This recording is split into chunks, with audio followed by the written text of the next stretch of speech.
Go to work, man. It's just us. Oh, man, you should have said something. I was waiting for the other two. We ran them off. 6:30. Let's open and close this. Okay.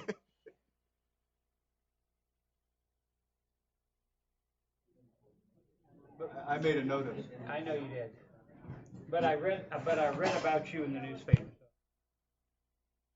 Good evening. Not city related. Good evening. At this time, I call this High Springs City Commission to order. It is September the 11th at 6:30. Please rise for the invocation by Disciple Vega, and following that we have the Pledge of Allegiance.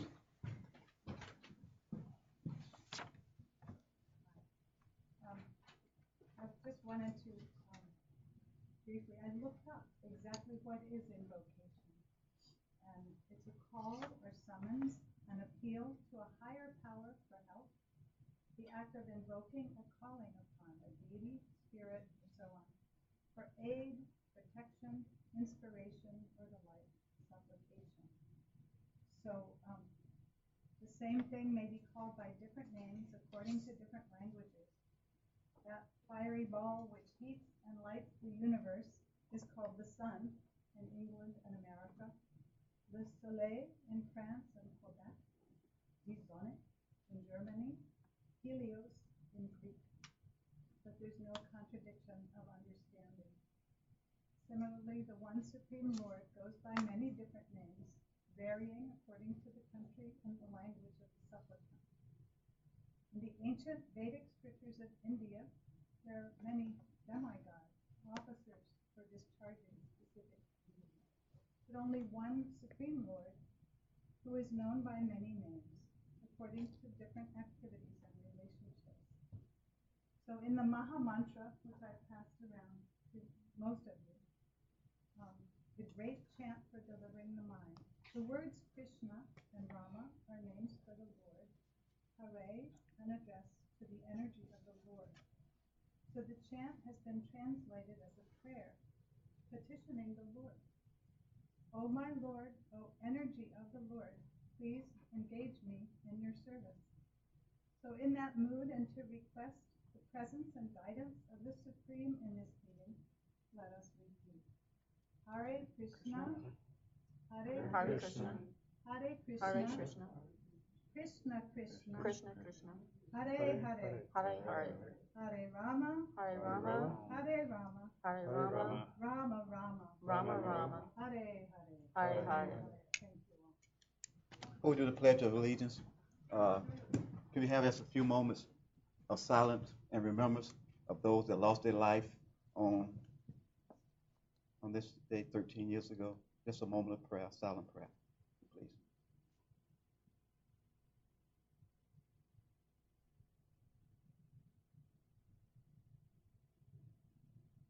Amen. Amen. Pledge allegiance. I pledge allegiance to the flag of the United States of America and to the republic for which it stands, one nation, under God, indivisible, with liberty and justice for all. Thank you, Disciple Vega.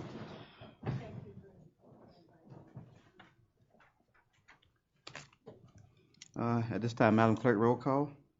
Mayor Williams, Present. Vice Mayor Weller, Present. Commissioner Barnes, absent. Commissioner Gestern is also absent. Commissioner Jamison. Here. Okay, thank you, ma'am. At this time, I entertain a motion for the approval of the agenda. Also move approval of the agenda as provided. Second. We have a motion and a second. In discussion. I don't think it'll be deleted from the agenda tonight. Would be John Martin won't be here. Candidate for County Commission. Okay. All in favor, come in saying aye. Aye. All opposed, nay. Okay. Motion carries. Okay. At this time, we have the approval of the minutes for June the 26th, 2014 Commissioner meeting. I'll move approval of the June 26, 2014 Commission meeting minutes. Second. I have a motion and a second. Any discussion or questions? And then all in favor, come in saying aye. Aye. All opposed, nay. Motion carries 3. Okay. At this time, we have a proclamation recognizing the week of September the 17th through the 23rd as Constitutional Week, and it'll be read into the record by the attorney. Is someone here from that organization? Okay.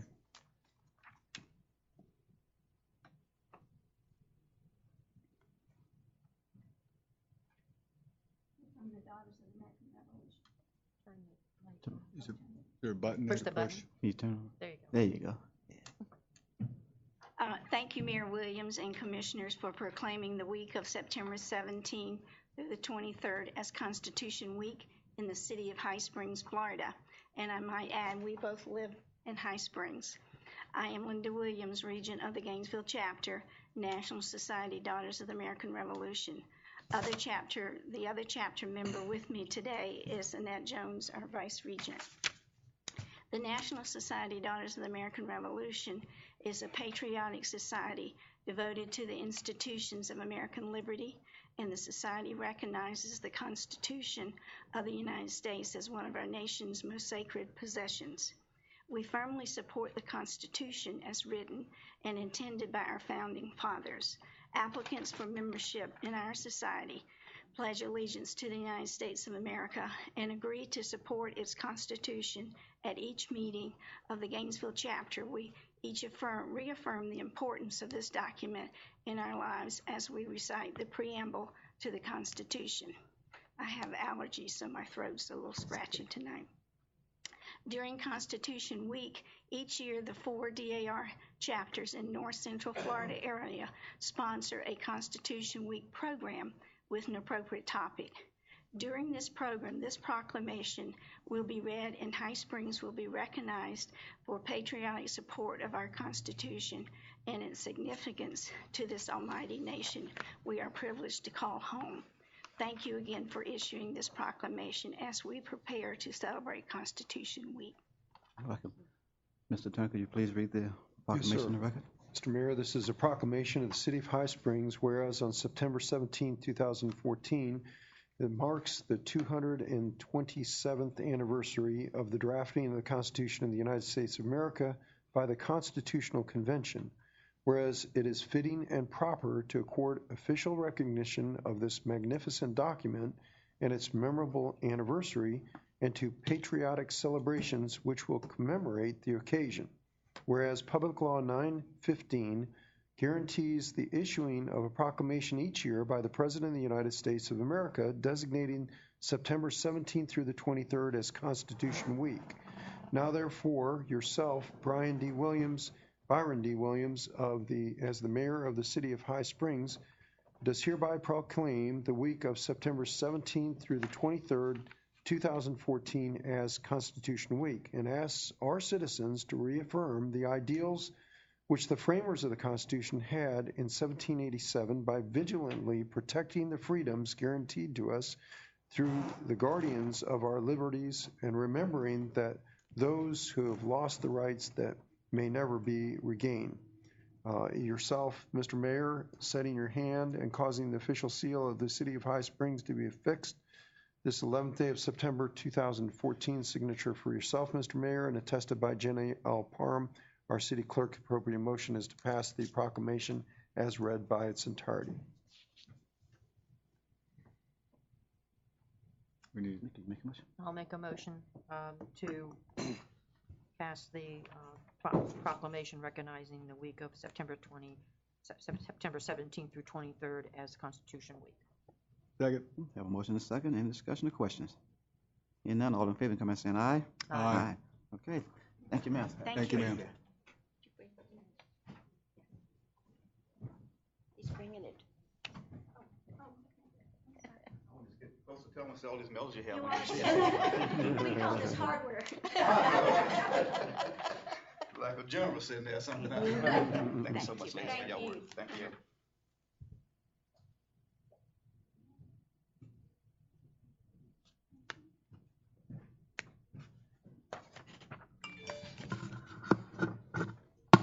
Okay, moving on with a presentation of the trauma kit by the New Central Women's Club.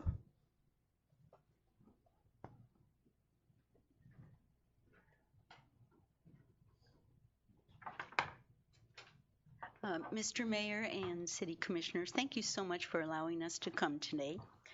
We have a really, really big name, the GFWC High Springs New Century Women's Club, and that's because we do really, really big things. Today is a special day in more ways than one, and we appreciate the time. Our club would like to honor our first responders today.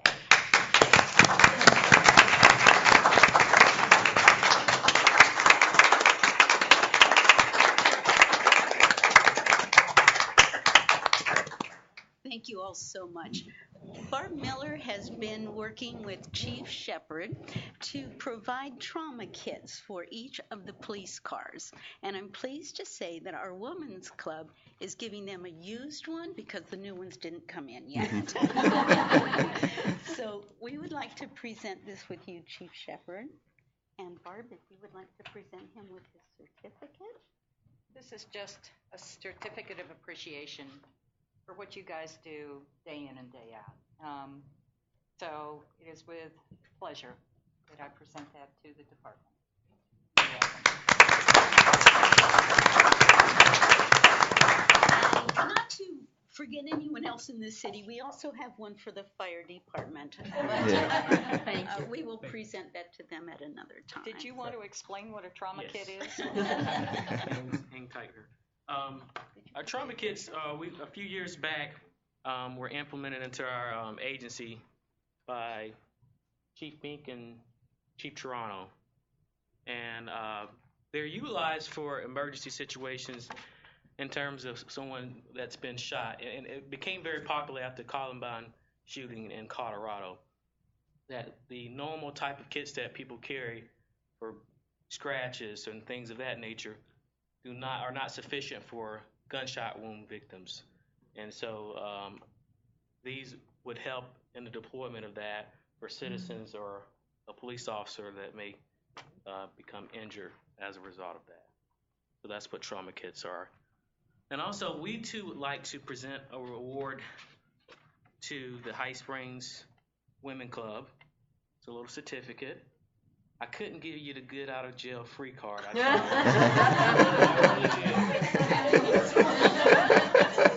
thought that we had enough controversy. But it states that the High Springs Police Department, this certificate is awarded to the Women's Club of High Springs, Florida, in recognition of their committed dedication to the High Springs Police Department. And we are thankful for what you've done today and what you've done in the past. It really does mean a lot to us. It really does. Thank you. They just ate a lot of cookies this morning.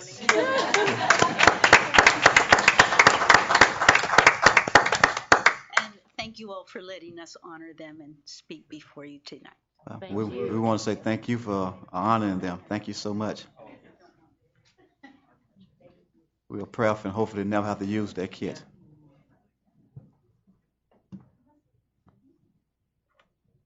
Okay.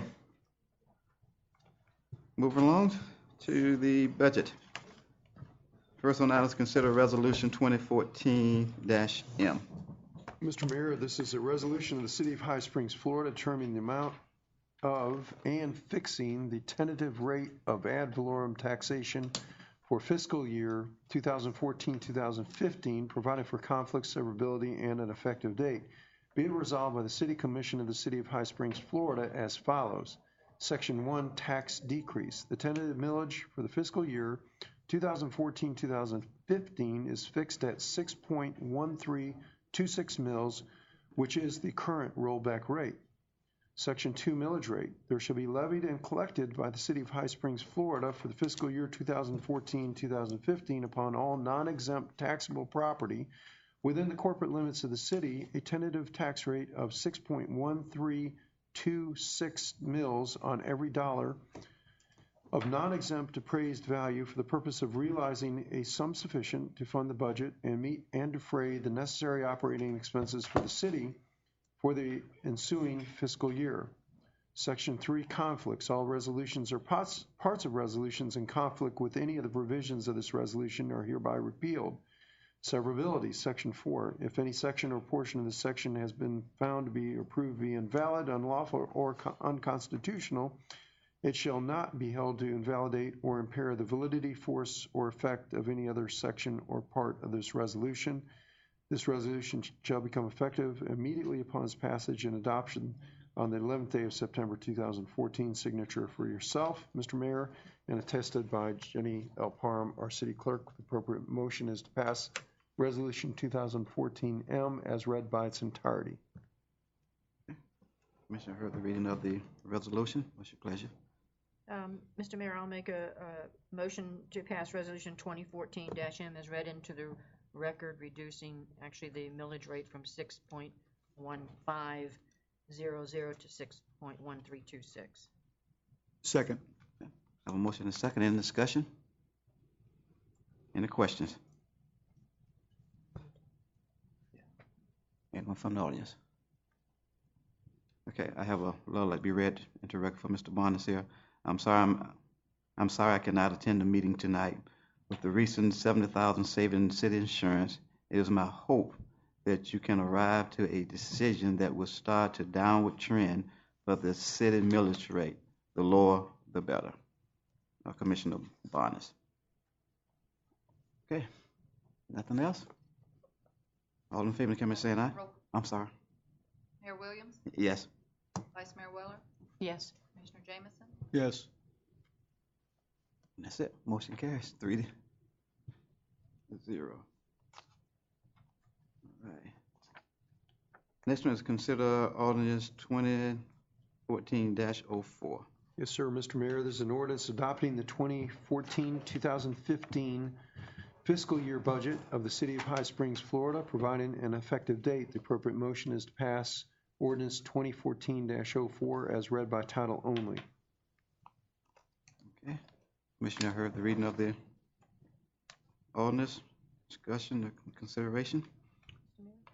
Yes, Vice Mayor Weller. I do have some questions, just verification on the budget itself. Sure. In reviewing, I guess, what we were given between last time and this time. Right. It reflects the changes that we had talked about. And from what I can see from last time to this time, that revenue and expenditure, the summary of the funds, the totals have been reduced.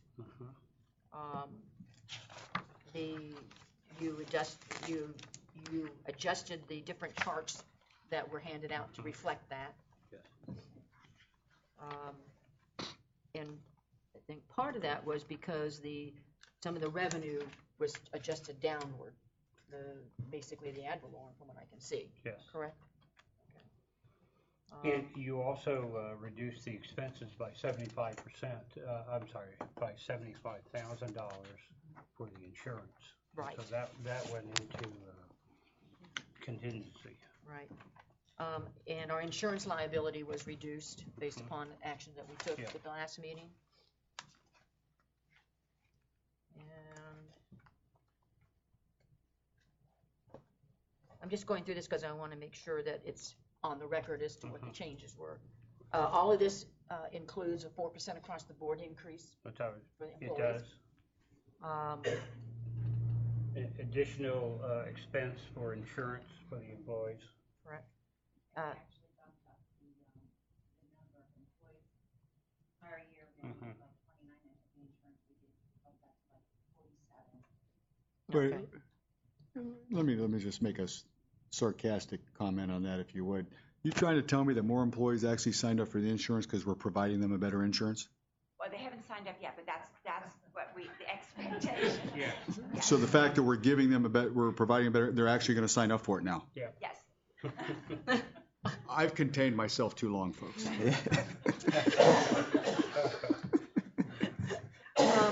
Okay. Are you done? We're good. Okay. On the police department, the liability under operating, the general liability went up from what I can Yes, see? because that was based on what the quote from the insurance company. And historically, the deductible for that had been at $5,000. This deductible is $0. Oh, okay. So we went ahead and did that.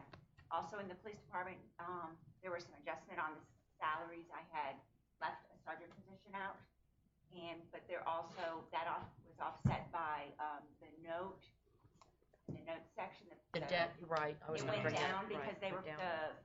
they were paid off. The cars. The cars are paid off, Okay. yes. That's, cars are paid off in this year, that's why there was a difference in the upcoming year. Correct.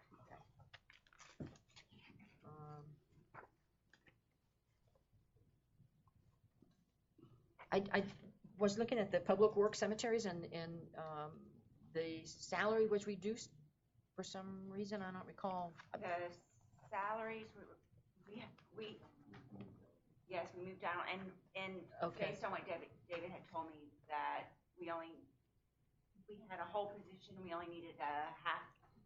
A quarter. Donald's been in the cemetery, and we moved his position to streets, Okay. which is where he actually works. That's right. Okay, And the quarter person is for the part-time. right, The work For is mowing. in the CRA, and the work in the Yes. CRA. Right. The other half is the CRA. okay. In the water fund, the transfers monies were reduced. Yes, they were reduced. We bumped up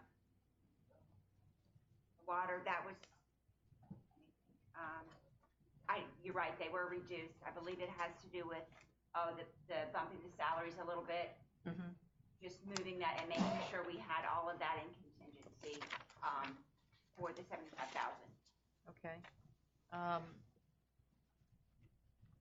Same thing, sewer fund, the revenue was reduced. There was a staff change in that. That's the change from water for the individual to sewer. Yes, and also, we bumped up the grinder pump, repairs and maintenance. Right, so we have separate grinder pumps, a separate section for Sure. grinder pumps, but under sewer fund, we also have put money in for grinder pump Right. repairs. And what we have in mind is to keep the reserve as a reserve. And if you look at the grinder pump reserve, it won't be, As we hope not to use that. We hope to put that in a reserve fund, and that's where it sits. correct. And then we do have 40,000 in the repairs for sewer, as well as some contingency money. Right, I saw the contingency And was that's for part of increased. I think we reduced the water, so we can put more back into sewer. Right. Right, those are the only questions or issues I wanted to make a record of between what was presented to us last time and this time. Can I just clarify something on the grinder pump reserve fund? For repair, that's a separate line, Gil? If you go to the back of the sewer, so there's the sewer fund, and then there's one called grinder pump. It's all by itself, and it's a $2 fee, and that is all we're gonna, if you look where we're putting it in a reserve account. Right. Now that, I just want to make sure, because that's something that we talked about. That's going to stay there, and we're not going to we can't go in there and tap that baby out and take money out of that. That has to be used specifically like an enterprise fund. It has to be used for that. We can't go in there and transfer anything out. And if that were to grow, if we were to have a good year, it would stay there, and then we would put it in again. So when the time comes that we have a major or something, the revenues would be building up. Yes, sir. To pay for that. It's my intention, our intention to actually take that and have a separate bank account, so that we put the reserve money in, so you all can see that. It's the same thing like, your fund balance, like the CRA fund balance. I want to actually take that and put it in their bank account. Right. And try not to have to use that. Okay. My only concern, again, I just want to make sure that we have like an escrow account type of thing set up specifically for repairs. So 3 years from now, when a bunch of them go, we've been putting money aside in lieu of an emergency. So that's what this is, and then we'll continue to fund it if it gets really. Yes. Okay. Every 12, 15 years, you're going to replace them all. Okay, that's what I'm saying. So this is, okay, and that's what we talked about. I'm just saying that's what this, I'm done. Thank you. Anyone from the audience have a question? Yes, ma'am.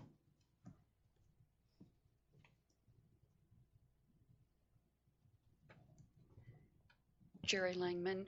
My only question is on the website, it has a summary. It doesn't have every single page. Over the years, there's never been an actual contingency fund for the insurance deductible. I don't know how your insurance policy reads now, but your windstorm is always a percentage of the total amount, and our buildings aren't insured by the building. So if this building blows down, it's not the percentage of this building, it's the percentage of your blanket amount. So if we have $3 million worth of insurance, it's a 1%, 5%, 10% deductible. So I've always worried that that should have its own contingency fund for the rainy day if anything like that would happen. So I don't know if we've put it, I couldn't find it. The reduction of 75,000 went into contingency. We can always just cut it out and say. Well, I think a prudent thing to do by the commission would be to understand that you always have that over your head. It's not if you have extra money this year or next year or the year after that. You should really kind of understand how much money you're on the line for before the first block gets built back or the first roof gets repaired.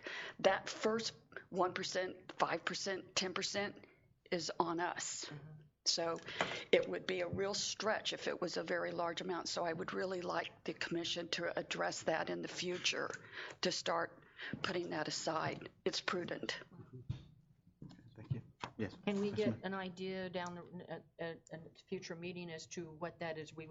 What that percentage is and what we. It's 3%. Okay. And. So 3% of how much you have on the blanket amount. You know what the blanket amount of the building is? It would be 3% of what happened, whatever the total. You know what I'm saying? It's 3% of the. If you have a house insurance for $100,000, you have a 5% of. Are you talking about your actual deductible? Yes. Ours is, that would be under your general liability, and off the top of my head, It's not general liability, it's your property and casualty. they all fall together. It's like $1 million, I believe. So we can, if you can look that up and just bring the information back to us so that we know what it is. I just think it's important for the commission, now that we're tend to be getting ourselves back the ship righted. I think that there's things we should do to make sure that we always have that there. It's just prudent. Right. So if you understand what I'm saying, if you have a $100,000 house and you have a 10% deductible, that's $10,000. So if we have $3 million, that includes the water tank, anything. Right. So, okay. Thank you. Thank you. Anyone else? Commissioners? I'll make a motion. We pass ordinance 2014-04 in the first reading. I'll second that. Okay, have a motion and a second. Any discussion or questions? And none, all in favor, come by saying aye. Aye. Oops. You got it. Commissioner Weller? Yes. Commissioner Jamison? Yes. Mayor Williams? Yes. Let me get you. Yes. I'd just like to thank the staff and the manager for working on this budget, and also the presentation is a lot more information than we've ever had before, and it's appreciated. Thank you. Yes, even the cute little charts you gave us. I can read charts, so thank you so much. Okay, moving on to citizens' requests and comments. Yes, sir. Please give your name for the record and limit your comments to 5 minutes. How you doing, sir? I'm Rick Testa. I live at 15622 Northwest 268 Terrace. Can I approach and give you? Thanks, bud. Just more of that stuff. Whoa, that's small print. You probably have that. You need a magnifying glass. Yes, man. Yeah. I tried to blow it up. You know, your sarcasm tonight is right on pin on roll. There, buddy. This is how I normally am. And I have magnifier glasses if you want to borrow them. I tried to blow this up, and I'm not a techno geek, so I couldn't figure it out. But I spoke to you all in June after some of the chip and seal went down. I don't know if you all remember that or not, but I came up to thank you very much, the city manager. I spoke to him in his office, and you all, the citizens, the commissioners. Just, in my opinion, and I've only been here 15 years, I want to say it's amazing what this commission and this city manager stuff has accomplished in 2 years. I mean, to me, it's remarkable. I mean, we've had a lot of other good people in the commission and the managers, but it just didn't seem to all come together at the right time to get a lot of stuff accomplished. And you guys are, in my opinion, just great stuff. And I'm not asking for anything, so I'm telling you the truth. Yeah, right. However, I do have an issue, and that's what I brought up. Yeah. But in June, I mentioned to you this process, this chip and seal process, which it's great that the roads are getting done. I mean, you ask anybody that lives on a dirt road, gets this done, they're just going to bow down and kiss your feet. And that might be embarrassing, but you feel like doing it when you get your road done. There are 5 steps to this process, and I became aware of this process about 25 years ago. I lived in Jupiter, Florida, went through the same thing. They tried to chip and seal the roads, but the road crews weren't doing the processes correctly. They'd get the chip and seal down, and 6 months later, the roads would start crumbling, and a year later, Jupiter would have to come back and spend money to pave the roads or chip and seal. Redoing it is easy compared to doing it the first time. But the reason I'm back again is just to review, if the 3 of you, and I was kind of hoping everybody to be here, would review this process. The state of Ohio has broken it down to where dummies like me can understand it. So if I can get it, I know you guys are going to be able to wrap around it really quick. But those 5 steps are imperative. What happened recently with one of your roads is they did the first 3 steps perfectly, and then they completely dropped the ball on the 4th step. And the 4th step, unfortunately, is the most important one. I'll read it. It's the rolling of the emulsion. If you look at their step number 4, are yours numbered, by the way? Did I number that bottom paragraph with the red star next to it? Yes. Rolling the aggregate that they put down with the machine and getting all the rocks from this.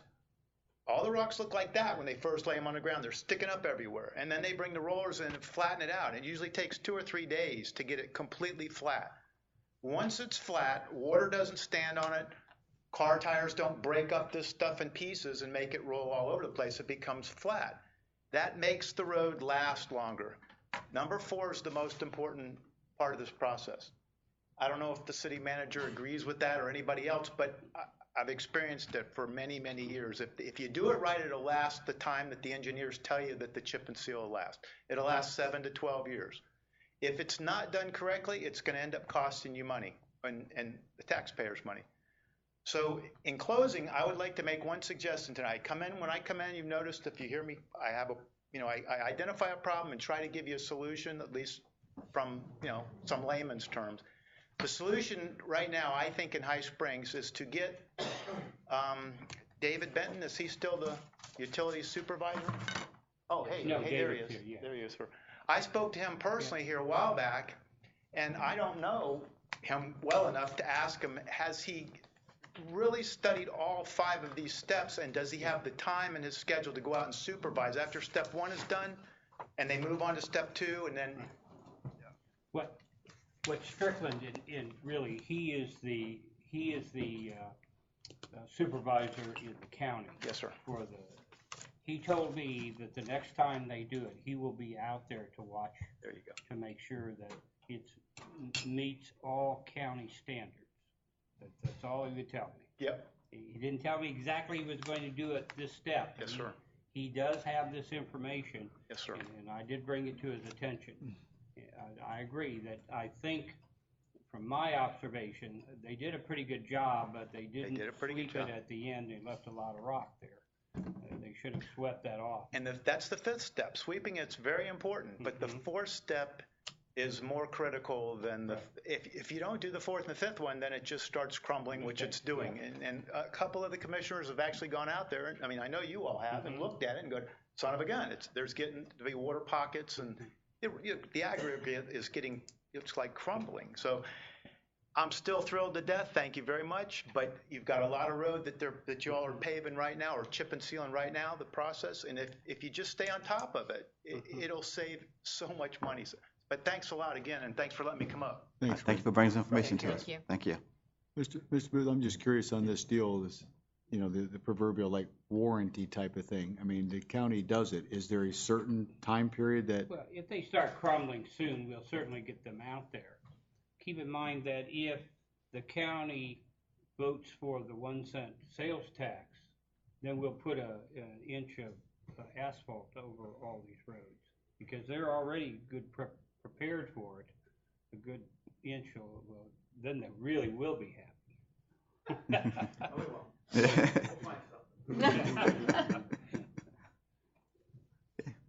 Anyone else? Okay, moving on to new business. All right, review and consider approval for Springbrook software. Is that you, Miss Jenny? That is the upgrade for the utility billing, the accounting software, as well as the payroll, and there's going to be a new module, the HR module. We've worked with them and gotten it down pretty much as slow as we can get them. It is within the budget. We are asking that this gets signed right now. As soon as they come to us, it's June of 2015, because so many of the other cities are also upgrading because of some of the changes and things that are going out of date. This is part of the capital outlay for the IT department software. Okay. So basically what we're trying to do, we're trying to come to upgrade. I think the system they have now, they probably was traveling horse and buggies. So it's time for us to upgrade. I think you came upgraded the system we have now. It will upgrade that. We cannot do anything else. They no longer support us. So if something happens, we are out of luck. so this is, I mean, this is so the people understand and so forth, this is like a necessity. This isn't some, and I don't want to downplay this, but this isn't a frivolous type purchase to do it. What we have now is outdated. We can't support it any longer. So if we're going to continue, we have to do something. I just want, you know, so we do it, so. The last time I believe it was upgraded was 2008, and for those of you that know about computers and software, it's an ongoing thing every year, and so we are quite a bit behind. Vice Mayor Weller? In looking through this, it shows, I'm not sure what page it is, but it shows that the grand total for the training, consultation, and migration management services is $25,250. Under that, it says additional module payment terms. Is that the payment process for the $25,250? Is that There's two. that's the HR piece? The $25,250 is what we currently have. Okay. So the utility billing, the GL, and payroll. The $12,000 is the license. We have to get additional license. This is not actually Springbrook, but this is actually Microsoft. And in the past, we've been allowed to have so many licenses, as long as, and they didn't work to a specific person, so that you could use them. I could use one as long as not more than 7 people were on at one time. Now we have to actually buy the license, and they are to a specific person. So we're going to have to buy several more. And so that's a little bit of the cost of this license. But once you buy them, that's it. That's a one-time thing. That's not an annual renewal. So it's $25,250 plus the $12,100. Correct. And the HR module is part of that cost? Yes, ma'am. Okay. When I was reading through this, it talked about, I guess you'd say, custom pieces. Do we have any custom pieces that they have got to come in, rather than the off-the-shelf? We use the off-the-shelf stuff. When they're talking custom pieces, it's what the reporting. You can now do custom. We do custom reports now. Basically, it's I think it's called SQL Server. You build your reports. For example, if Mr. Booth came to me and said, Jennifer, I want to know every solid waste customer in this area. it gives you the ability to go in and customize it instead of being just off the shelf, so that, you know, you get the off the shelf reports, but then you can also build your own. Okay. Customize your own. But one of the things they talked about, I believe, was, I think it was, if they have to do some customizing, then that's an additional Right, and they should cost. not. They should not. Okay, okay. Speaking with our Brett and Eric, we should be, and Eric is, you know, going to be overseeing this well. Okay, all right. Thank you. I don't have any more questions. Anyone else? So what do we need? Just make approval, make a proposal to do Is what? this to enter into a contract then? Yes, it is to get the contract signed so that we can get on the schedule. I'll make a motion that we approve a contract with Springwood Software for the upgrades in addition to the city software. I'll second that. Okay, we have a motion and a second in the discussion. Anyone from the audience? All right, hearing none, all in favor, indicate by saying aye. Aye. Aye. All opposed, no. Motion carries. Okay, 2 is consider nominating a citizen for consideration by the Alachua League of Cities for placement of Alachua County Transportation Committee. Mr. Mayor, I put that on. The Alachua County Transportation Surtax, that will be a referendum this November. The part of that referendum is that there will be a committee that will oversee that. The Alachua League of Cities has been allowed underneath that referendum to put 2 people on that committee. So if there were going to be any changes, if a city wanted to make changes, they would have to go through that committee. There's also to make sure that the monies are being spent the way they're supposed to be spent. And so Alachua League of Cities was looking for nominations to be on this committee. They're going to meet on September 23rd, and they've asked each city to bring a nomination forward, and they will then select 2 people from those nominations to be on that committee. So I had sent this out with the hope that, you know, the commissioners would bring a name forward to be put on that committee. I do have a name. I don't know if anyone else had brought a name. I didn't. Well, then I'm going to nominate Jerry Langman to serve, to be a nomination to serve on that committee if the Alachua League of Cities decides to go forward with her and anybody else. She's obviously was here during that time when the 2012, when the first referendum went through, so she's very familiar with that whole process. And it's something that's not going to be on a regular basis. It's only when something's going to maybe change. If a city wants to change the type of roads or what roads are going to be paved for some reason, it's got to go through this whole process. So I nominate Jerry Langman to serve on that committee, or to be nominated to serve on that committee. Ms. Langman is here, so I guess before I second this, I just sort of asked her, you're willing to serve on it? I'll second that nomination. Okay, I have a motion and a second. Any discussion, questions? A motion to nominate her name to be presented to the Alachua League of Cities.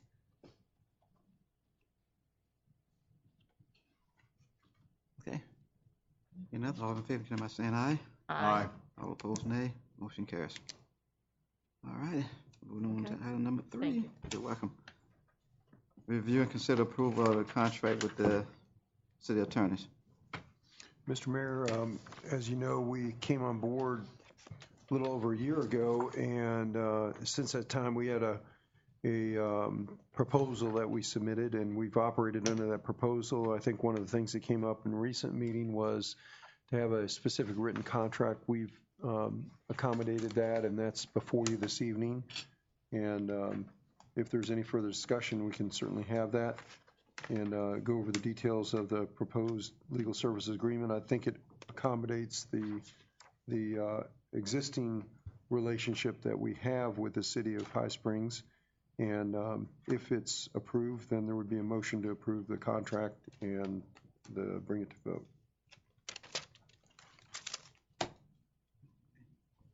Yes. We have some documents here, and, well, I don't know if someone can quantify this for me.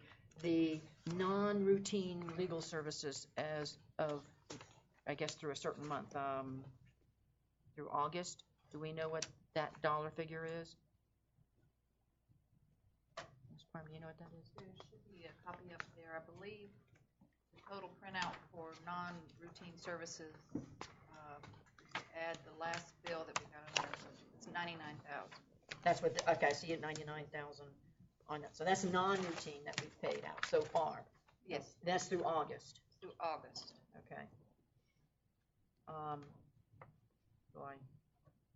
And then our regular fee for routine is 54,000, or that's what we're at now.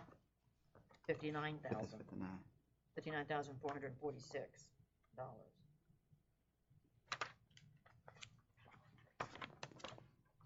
And as I understand it, in looking at the contract, anything under the routine stuff, if there's more than 10 hours of attorney's time, then it becomes a special project, and then the charge is the hourly rate, or is it 80% of the hourly rate, or is it the regular hourly rate? 80%. 80% of the hourly rate. Regular hourly rate.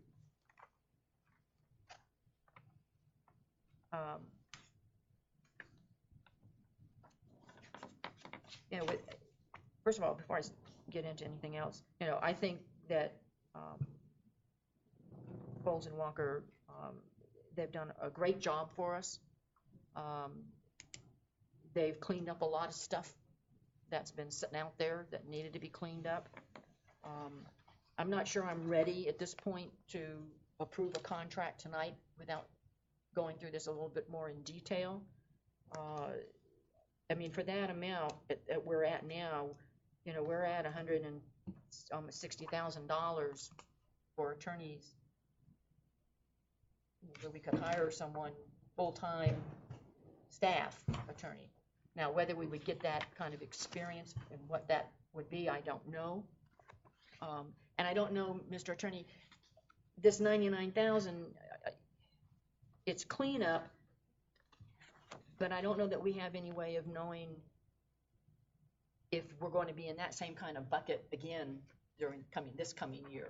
I guess I'd have to try to figure out if we still have a lot of stuff out there that's cleanup that is going to make us go up that high again next year on the non-routine type of things. I think I can, if you'd like me to address that. When we first came on board, there was a number of things that were going on that were more than even cleanup. You were being sued in several different lawsuits, and we were able to wrap up those lawsuits and the lawsuits, particularly the Popoli lawsuit was the one that was really hanging fire, and there was a claim for attorney's fees in that lawsuit, which we shut down, and were able to be successful with resolving the couple of lawsuits that we had, and monitor those lawsuits, and one of which went up on appeal, and we were successful in shutting that particular case down as well. So there was more than cleanup. I think it was more like triage at the initial stage of it, and I do not see us in that kind of environment. I think the city's gained a lot more stability since we've been on board and Manager Booth has been on board.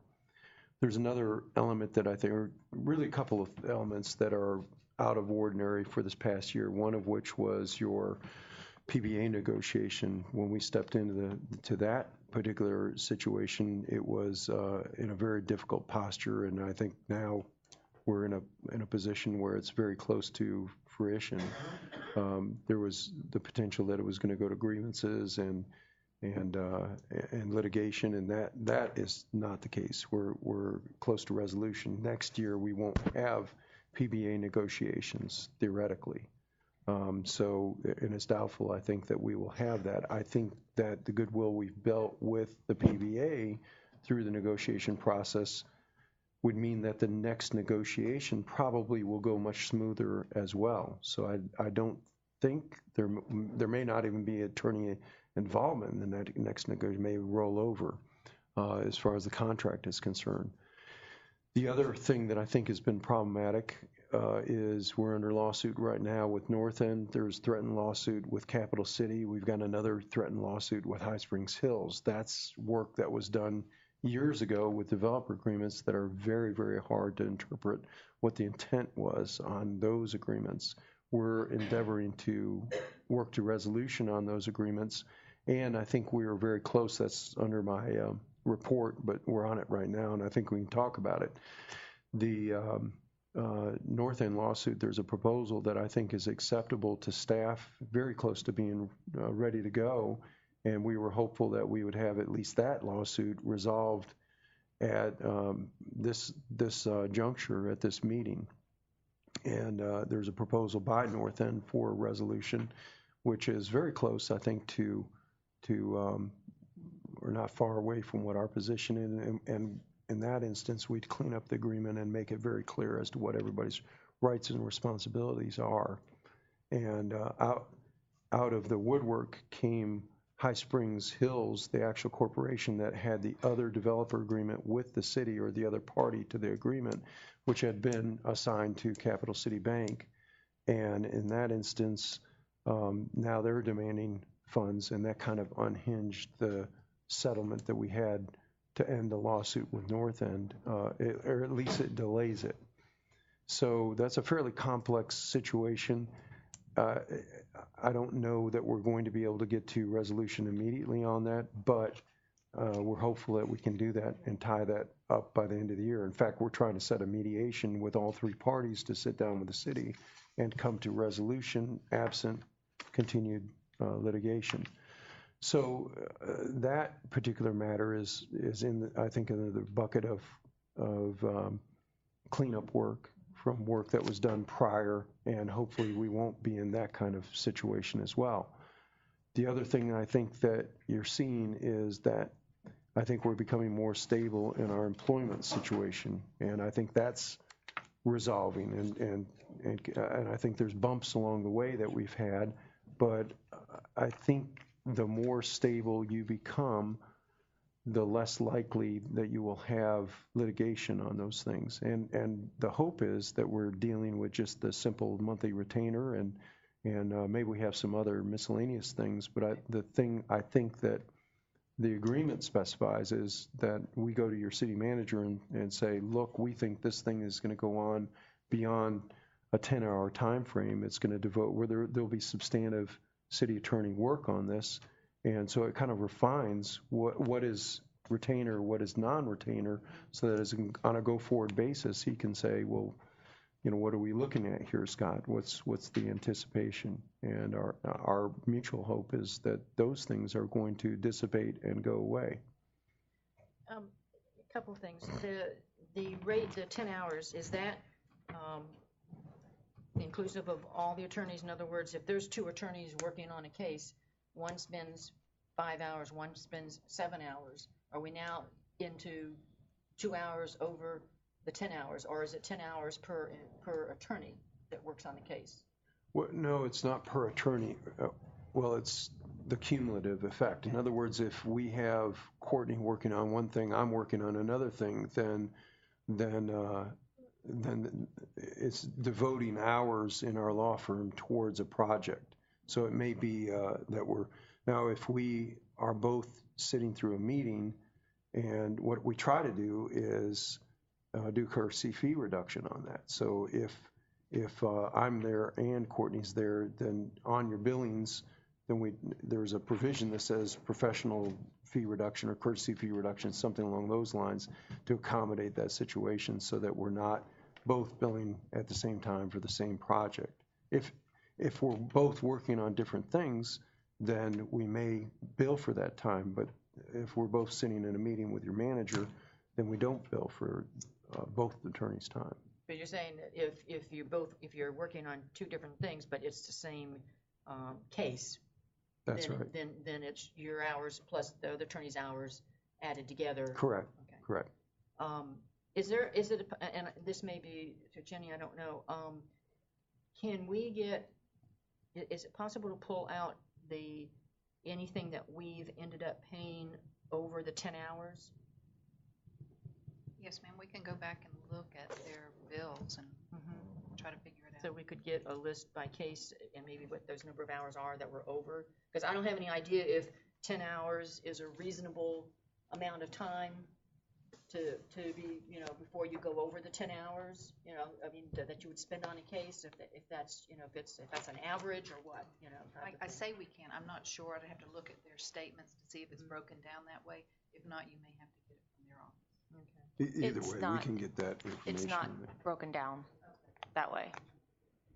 But our current bills. You've got a case, though, that if you go through the bills, it's going to say 5 hours on this case plus 5 hours, another 5 hours on that same case, and then another 2 hours on that case. If it's 12 hours, then we know that there's been 12 hours spent on that case, and we know if there's 2 hours, we would be looking at 2 hours above that at the rate. And the other would be, is it possible to get from you all a listing of the current issues that are outstanding, that are pending, that you're working on? Absolutely. Nothing that's new. So. Absolutely. I know I said before that, I think we need, we are going through a period, we're trying to get things cleaned up, and that rather than go out and look for another attorney, I thought we should go another year, but I do think I need to look at least I do personally need to look at some of these issues before I'm willing to go forward on this at this point. Mr. James? Yeah, it's a lot of money. But I also think when you look at it, I would agree to this extent that to where we're at with the developers and with the other litigation, Holly and so forth, I don't think now is the time that you would want to go. I think also the thing of it is that hopefully those two would go away.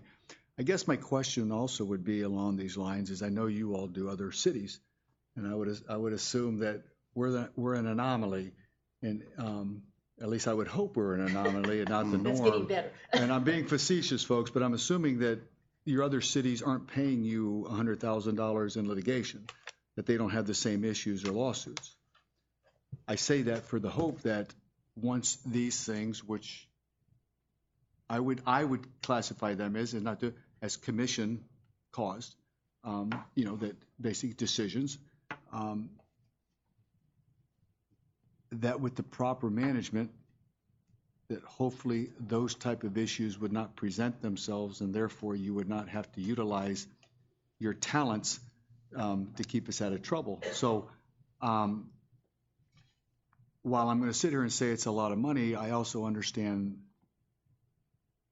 if we don't have qualified people working on it and doing what needs to be done, the cost could be substantially more as opposed to what we're doing here, the consequences. So I would agree with what you're saying, Vice Mayor Weller. I'm for renewing it at this point in time. And then I think it's incumbent upon us. It's not the attorneys who are causing the lawsuits.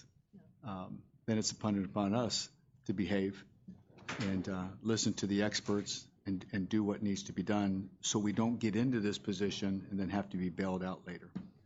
So I will be willing to do whatever you would request. I don't know whether if the additional time. I have no issue with doing that. We're at. That's what I would ask is, we just delay till next meeting so that I can get that information. Is that just to feel more comfortable? Sure. That's fine. That's fine. So do I need to make a motion to delay this table this till the next meeting? Then? You can, or we'll just lay it over to the next. I don't really think it needs a vote even. Yes, that's fine with me. Thank you. Certainly. Okay. Thank you, ma'am. Okay, so then, that, we'll move on to item number 4. Yeah, review and consider approval of the Rotary Club lease for the city-owned building located on 605 North 4th Street. Mr. Mayor, the appropriate motion is to enter into contract with the City of High Springs and the appropriate authorities to enter into the contract and the Rotary Club of High Springs and High Springs Garden Club. Courtney did the work on recrafting this. This is a much clearer version and, again, a cleanup of an old contract that we had. It's a one-year agreement which commences on the day the parties enter into or renew, and then will continue subject to one-year provisions thereafter. And unless you exercise the option to not renew the particular this particular contract, the tenant has to provide insurance. The tenant has to pay the 100% of the utilities, and it's a $10 rental. So you're providing the use of as a public benefit to these two civic organizations. They're not to sublease it without the consent of the city, and not to make any alterations or repairs without, again, the consent of the city.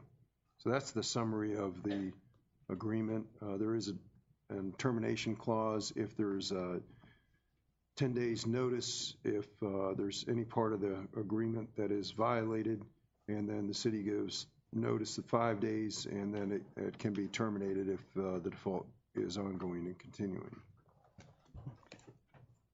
Vice Mayor Will. Yeah, I have a couple of questions. The utilities that are split between the two parties, how is that billed? Are they billed individually? It comes in one piece and then it goes out billed to those two separate, or how is that taken care of? Well, the electric is different than the water. The electric has 2 meters.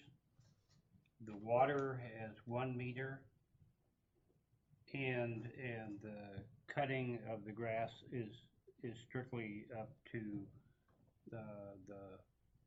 the club. So I think what we proposed is that everybody split the bill for the water, split the bill for maintaining the grass at the surrounding, and it's probably a zero-sum gain of what's being spent now.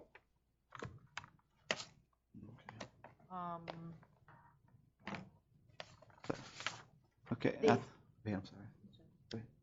And I guess the other thing, before this, assuming this is approved, have the parties provided the proof of the liability insurance, or will they have provided it before this is signed? Because there's liability insurance that's required as well. I don't know if I see someone from the Women's Club. I don't see one from the Rotary Club here. Oh, I'm sorry. Go ahead. That's why I stepped up. Okay. Jason Evans, 24433 Northwest 199th Lane, and also a member of High Springs Rotary Club. And to answer your question, from my understanding, at least the past couple of months, as far as the water bill goes, I believe the Rotary Club pays the water bill, and y'all give us half of that. You do pay half to the city? You'll have to forgive me. I'm the second youngest member. I didn't know there was a member of the Garden Club here. So, but that's how it's been happening the past couple of months at least. While I'm up here and talking, I did have one question. The assignment not to sublease. Yeah, that's my. Technically, the Rotary Club does not meet there. We are the sponsoring group of the Cub Scouts and Boy Scouts, and I just want to make sure that doesn't restrict that in any way. I didn't think it did, but just want to make sure. So it doesn't then. That's my question too. That is correct. Okay. And so both parties have seen this lease agreement? No? Oh, so then we'll have to table this until they have a chance to look at it. Agreed, yes. Okay. So we need a formal motion or? And who should that go to at the Rotary and at the Women's Club? Garden Club. Garden Club. So it's for Sue? You're having, the lease is for 2 different clubs? If It's a joint lease, I guess you'd say. That's what I'm asking. So it's going to take both, a representative from both clubs to sign it? If not, if it's only the Rotary who's basically signing it, then that's it. I mean, I'm just saying, whose signatures are going on? Is it the dual signature contract? Yes, That's all I'm it's asking. got a signature for both on there. Okay. Yeah, I'm Susie Clark. I'm president of the Garden Club. It's 2 separate. We're not using the same space. No, I know that. I'm just talking within the lease, Susie. Oh, I was yeah. talking on the contract. Is it going to be 2 people? So therefore, you're both on the contract and held Well, accountable. I think we really need to be on the contract. Okay, that's all it is. Okay. Yeah, and I will make sure that you get proof of insurance before Okay. that gets voted on. So you just wanna And put we it on have the been next- paying for, it's been costing us $60 every time we pay for the, all the mowing and Right. that sort of stuff Okay. going on. Okay. So we'll just table this till the next meeting? So- Till they have a chance to take a look at the lease agreement, right? Yeah, so that mean each party have to have their own insurance? That's what I'm hearing? Mr. Mayor, that is one way of doing it, but I think there could be a joint policy that they issue to the city that both the parties enter into and pay for, so they don't have to duplicate that cost. So I think they could jointly approach an insurance company and obtain a single policy if they so choose. Who's going to initiate that process to make sure that that's done? You've got two people here. I think if you got two separate people on the contract, I think you're going to have two separate certificates of insurance. And I'm not a lawyer, but because you're going to be holding separate events under separate sponsors. And I think that would require a specific certificate to cover that sponsored event. And it's two completely different And organizations. I would feel better, Yeah. and I understand, Mr. Walker, exactly what you're saying. I understand that. I would feel better having each one have their own. You got to have it now anyways. Yeah. And therefore you have it and present it. I would feel more comfortable with a separate one. Okay. Me personally, that's just one person. Yeah, I would think you would get your mowing done cheaper. We might talk. Okay. Thank you. From my understanding, the Rotary Club, of course, has their own Right. insurance, and I would assume, I've only been a member of Rotary for about 4 months now, so I don't know all the intricacies, but I would assume being a member of other clubs and being a supervisor for some other youth activities, I know most youth organizations require them to Right. cover their own insurance, but that's something we'll have to get details about, and we'll get back with y'all. But Okay. I don't think a two thing, having each leasee having their own insurance, I don't think that's a bad idea. Okay. And typically, at least for organizations, civic organizations, or whatever, they're internationally, their international office generally has the insurance to cover all of the clubs. Right. Right. All right. So we will entertain a motion to table this, or do we need to make a motion to table it? I'll make a motion to table this until the next meeting, to give the individual parties a chance to review the lease agreement. Which meeting, so they know, because we've got to, and I don't mean that because we got The next a meeting, which is regular regular meeting. meeting. Okay, I just want to make sure. That was my motion. Oh, I'll second. We have a motion and a second, any other discussion or questions? All in favor, give by saying aye. Aye. Okay. We are here now. 5, to review and consider approval fiscal year for 2015 agreement with North Central Florida Regional Planning Council for the Comprehensive Planning Service. Yes, sir. Yeah, I can talk about this. And we now have basically a new planning and zoning board too, since you've appointed a couple people, one being the attorney. So that changes things a little bit. But basically, we're not trying to change your comp plan.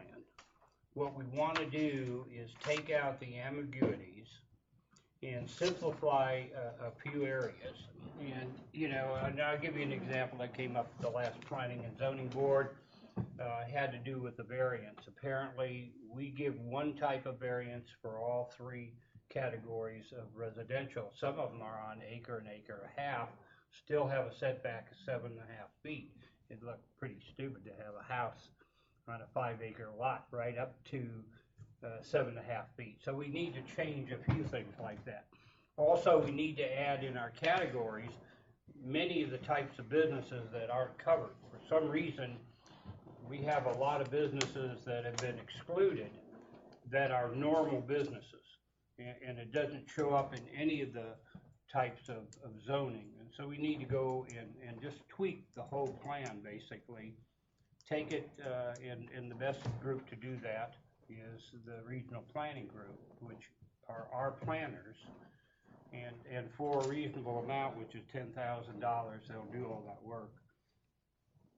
Take it to the planning board, planning and zoning board, have a public hearing, and I would like to do it all at once so we don't kind of spread it and have meetings like you did at one time every week.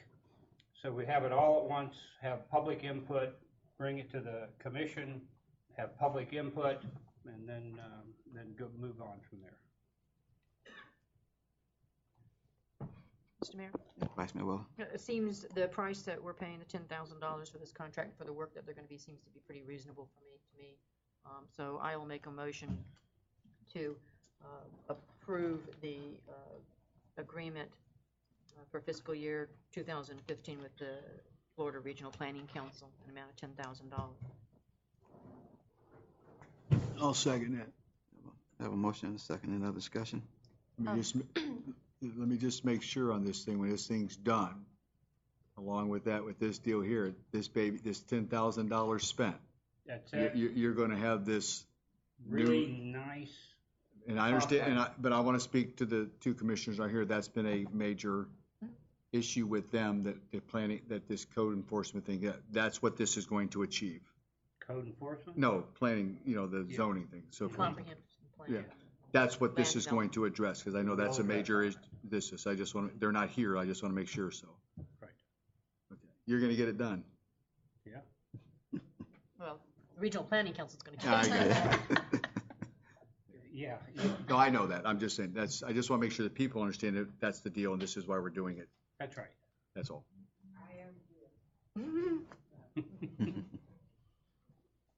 She speaks. Okay, I second. Okay. Mr. Mayor, sorry, I just,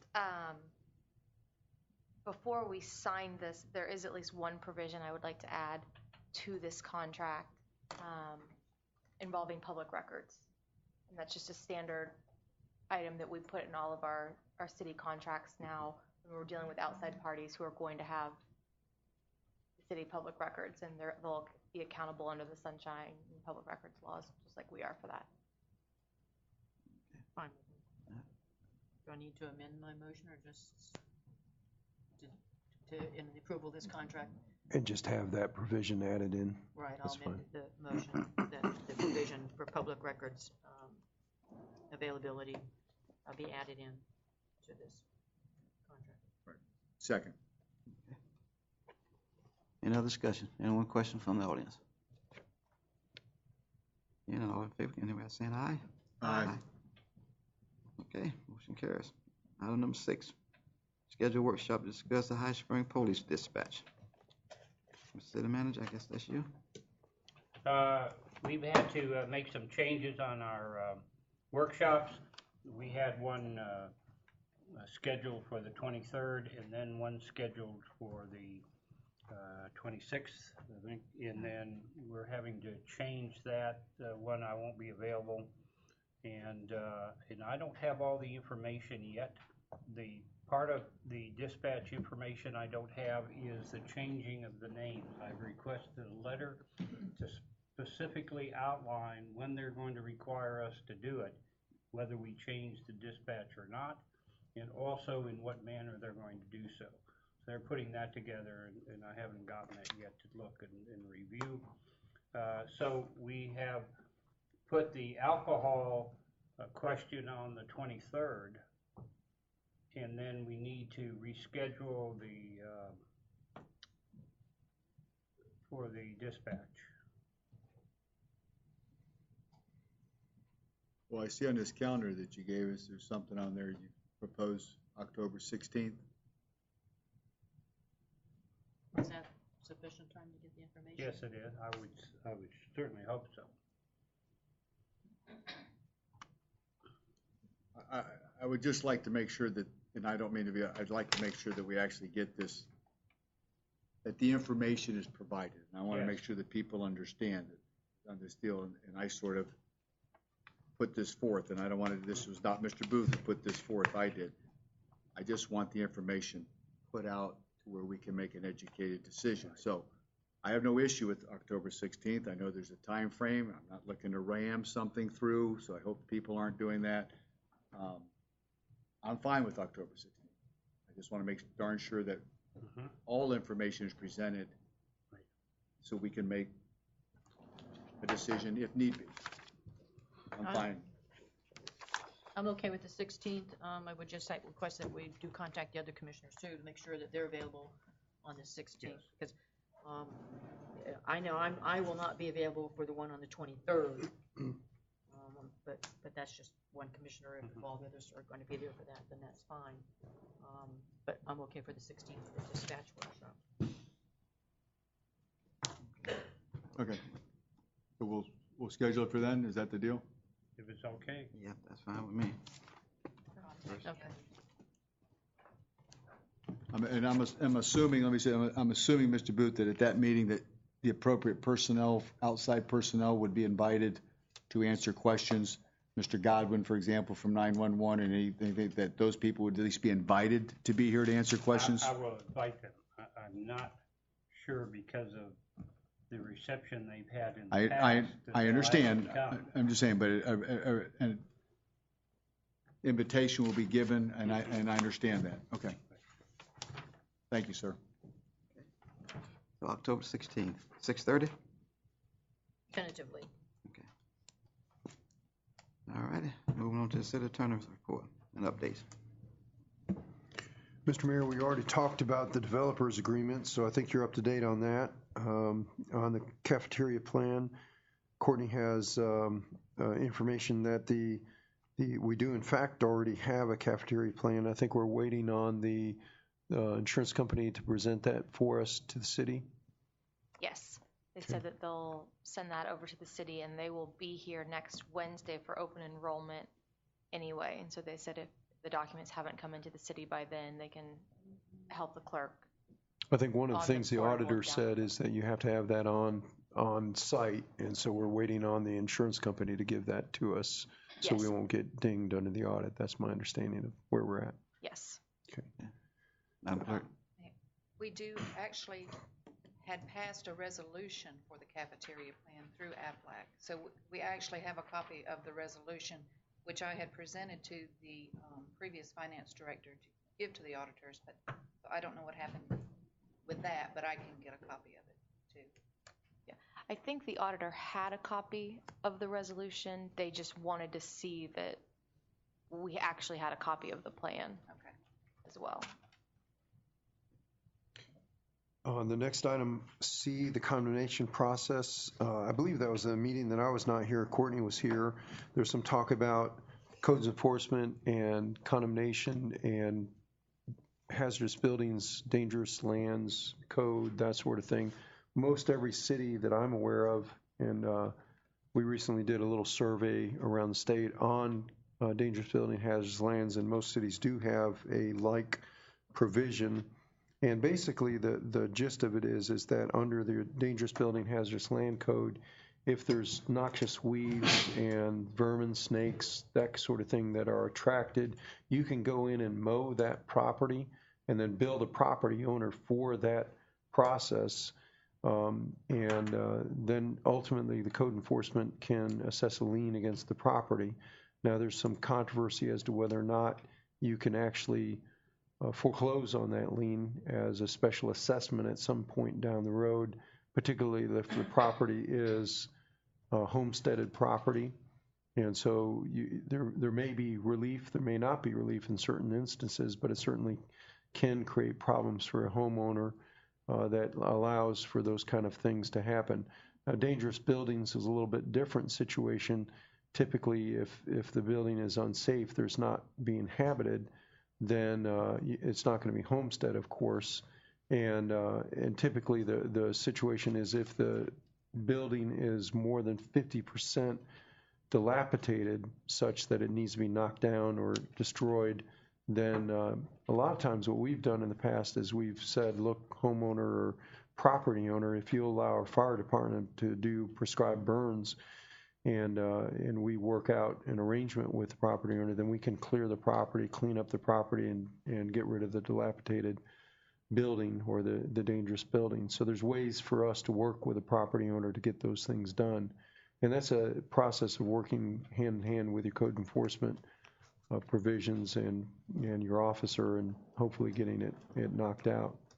So those are the ways of typically working through some difficult. Now, this process is not a quick process. A lot of times when you get to these properties that are overgrown with weeds and the building's dilapidated, they are dangerous. Kids congregate in those areas. They become very much eyesores to the community, crack house, that kind of thing. So it's a real problem.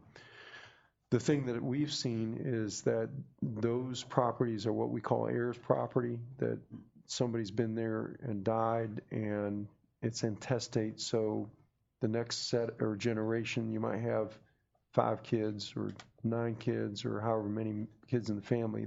They all inherit a 1/9 interest, and then that generation lives, and they all have children, and then there's the division that goes on and on and on. So even though there might be somebody on the tax rolls that says the John Smith heirs, it's very complicated as to actually who has an ownership interest in that property. So we try to discern that and get notice to those people that have an interest in the property, and that's due process, and you have to kind of step slowly to get there. But once you get there and you have the availability to move on the property, then you can alleviate the neighborhood situation. So my understanding, even though I wasn't at the meeting, that's kind of the problem that we're seeing around town, is weeds that are growing up on certain lots and buildings that are dilapidated and just an eyesore and a problem to the community. So those are the ways that we work hand in hand with the building officials and the code enforcement to move on it and get a problem rectified, and hopefully in a good situation where a fire department can tear it down and burn it and do prescribed burns. Okay. Thank you, sir.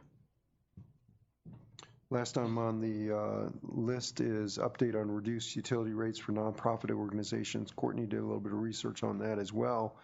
And the information we received from the FMPA, Florida Municipal Power Association, is that unless there's a very set forth basis as to reducing the rates, you're probably going to get into problem areas with the Public Service Commission and uniform rate structure. And so it's the advice we got from the FMPA attorney was stay away from that. It's going to lead to problems. This is the advice we got. I already give out exceptions at times. I'll take a look at it. We're only talking about two individual nonprofit organizations. I'll look at their water bills, and I do this for other, especially low income, and that I exempt people at times from paying fines and stuff like that. I think that's within my jurisdiction. And so instead of making it a whole rate issue, I think I can take care of it individually.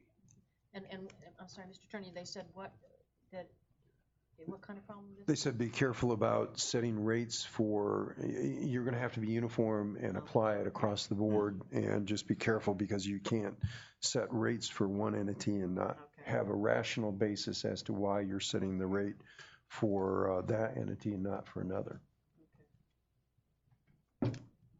Thank you. Yes, ma'am. Courtney, is there anything else we left off? We've drafted a public records policy, and that'll be on the next agenda for you guys to adopt or not. And I'm currently drafting a social media policy that I don't know if it'll be ready for next meeting, but soon. If you're interested.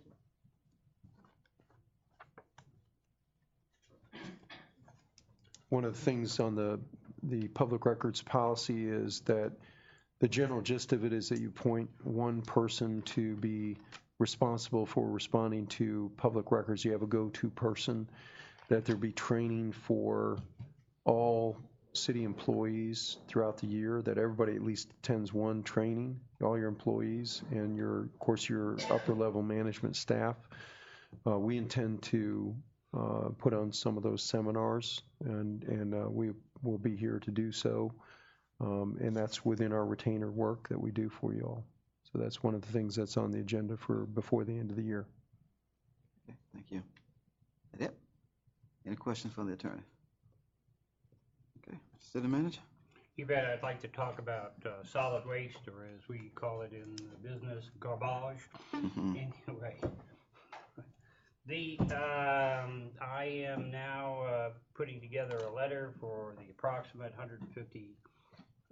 450 individuals that do not take solid waste within this city. I'll get a list next week. I'll run the letter as I did last time through the commission so you can see it, because you'll certainly get many calls. I've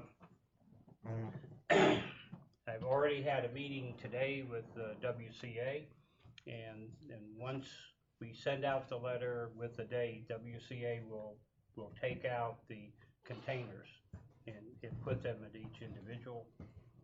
So, are you talking about the 450 people? Mm-hmm. Oh, okay. Yeah, they'll put those out along with the letter. They're putting out another letter also to go on everybody's trash can to better explain what the policies is, who to call, when to put out your white goods and all that. Then sometime first part of January, the commission needs to sign an agreement with the tax collector. We need to put all this onto the tax rolls. Otherwise, the 450 people simply just won't pay.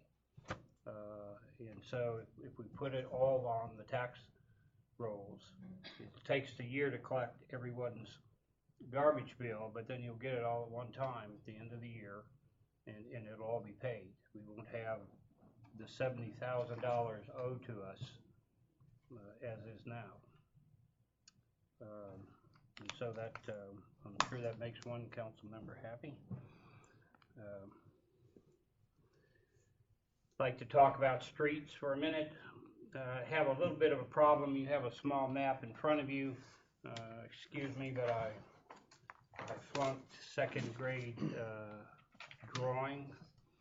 But what this really shows is when we're getting ready to do 215th Northwest, and we found that the road is not in the right-of-way. We've talked to the individual who owns the property that the road is in, and he does not want to give us a right-of-way to do that. He wants to slow down the traffic, and this is by putting it back to the way it was. Went to the property appraisers, and you can see it's very much like your map. And what has happened over the years is it's a dirt road, and people have simply made shortcuts. Since we're now going to put chip and seal on it, we have to put it back. And so there will be another intersection with stop signs. We will notify the people with signs that there is a change of traffic pattern. And we'll put cones and lights and everything else, so there will be. I will personally go out and knock on everybody's door and say, we're going to change this road of yours. So they will all be notified. See, it goes straight. What it is that right now the road goes straight, okay? And we have to turn it so it is similar to this. This is our right-of-way. So what it was originally is this was one road that went around, and then they built another road and connected into it. And so we'll make an intersection here so that people coming down this road will have to stop and then make a right-hand turn. And what does this handwriting say? It says caution. It says Caution something. Caution lane change, or okay. new lane change. Because it's right. I'm sorry.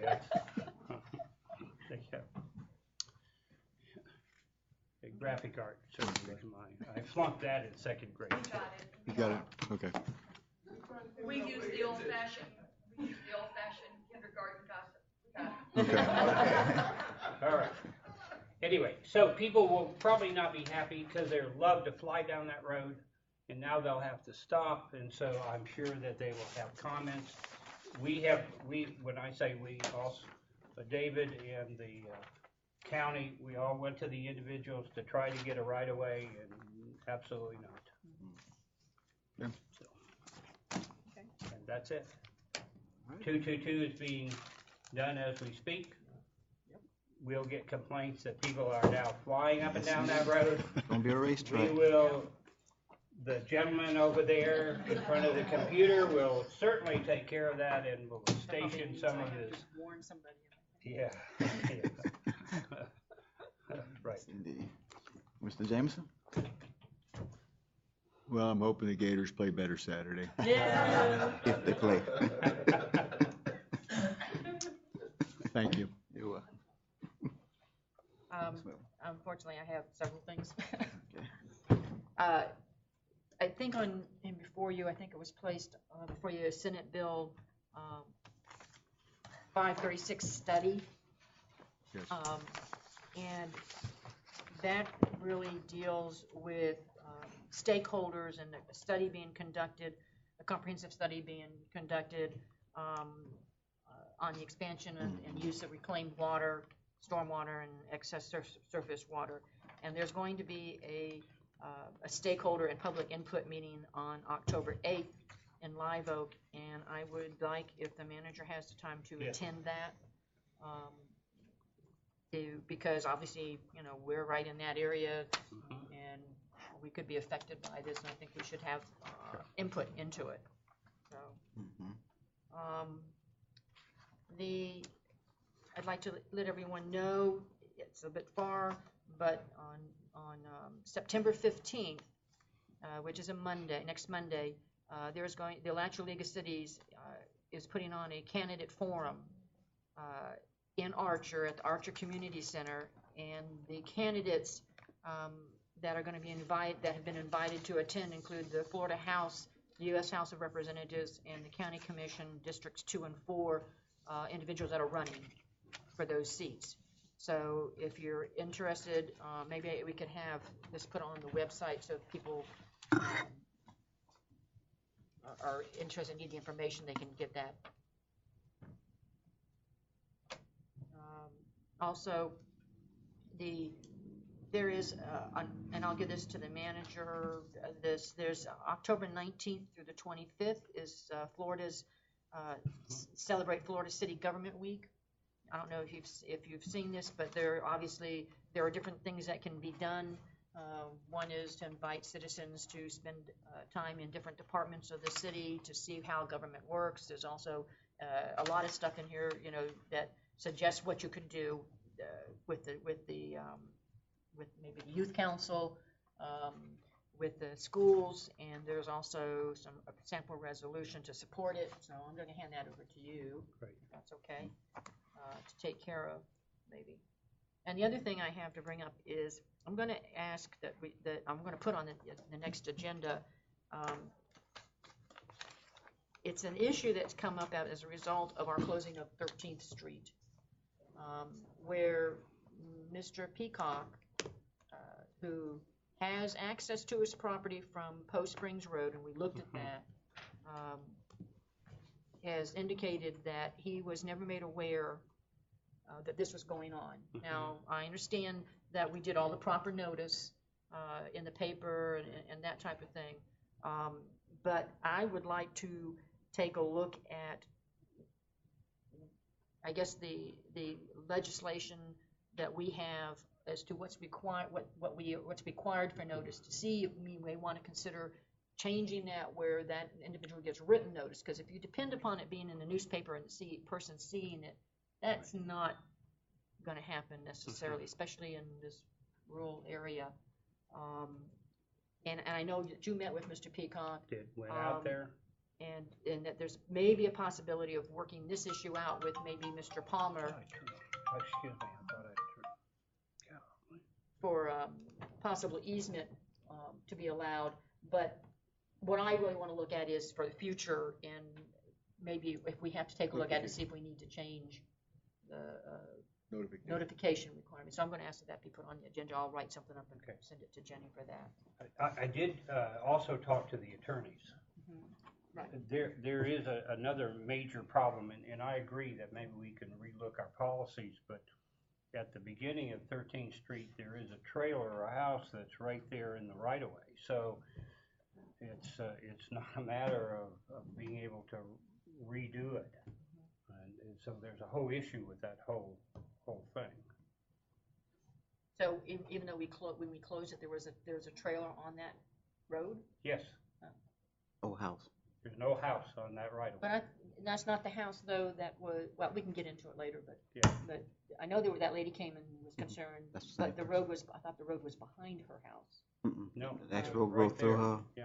Because years ago, it used to circle around the Right. house. Okay. But the procedures, yes. Can we change it? No. Yeah, I know that. I told him that, but Right. I said, something we need to look at for the future. That's all I have. Okay.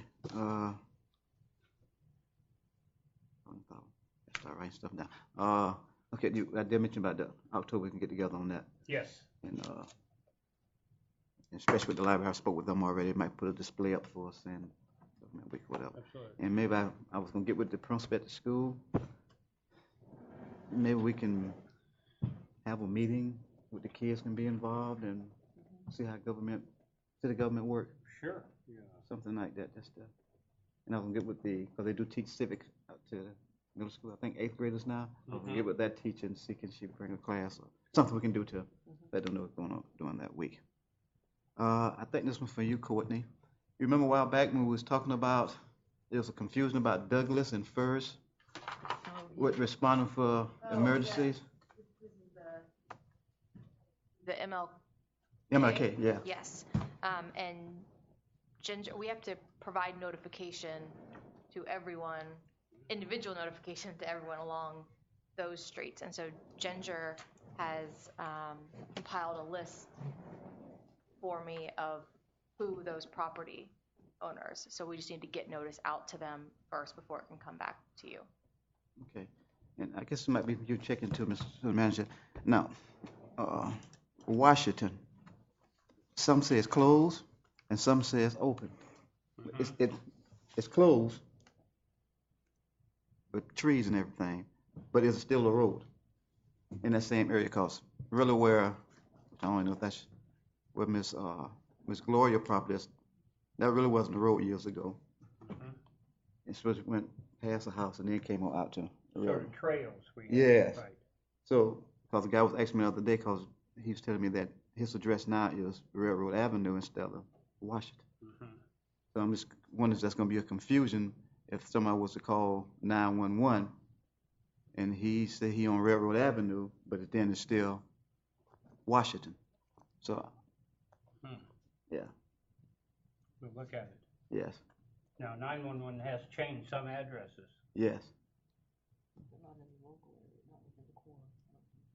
Yeah, within the core, because, I mean, Martin Luther King is one of the examples. They've done a few things like that, so I'll certainly check. Yeah, check into that one. We haven't as a city, but we'll check if anybody else has.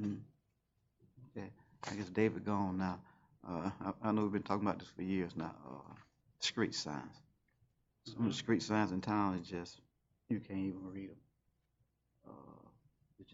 They're gone. So I think we really need to look into. Put some money into them. Yes. Janet, I thought we had put money aside one while back for street signs.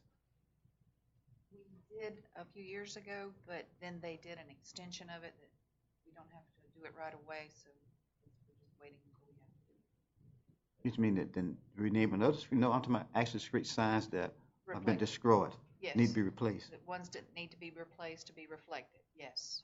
That they had originally given us a certain amount of time to do it, so we had put some money back for that. But then they extended it several years before you have to actually do it. So I'm not sure if it's in the budget to start putting some more back for it or not. I'm not sure if it's there or not. Well, we have contingency, if so, we can use some of that. And if we can do just inventory those that really need to be replaced that you can't read any longer. Okay. I mean, or just tone down. That's the loss Right. in the area. Tone down. Okay, that's all I have. Let me see. Jenny? What time? I can't see. 8:30. 8:09. So both of y'all owe me donuts. Lady over I'll there. make a motion to adjourn. Second. Meeting adjourned. Sir. Can we move the meeting on the 25th to that first meeting in October? Russell is going to be having major surgery. Okay.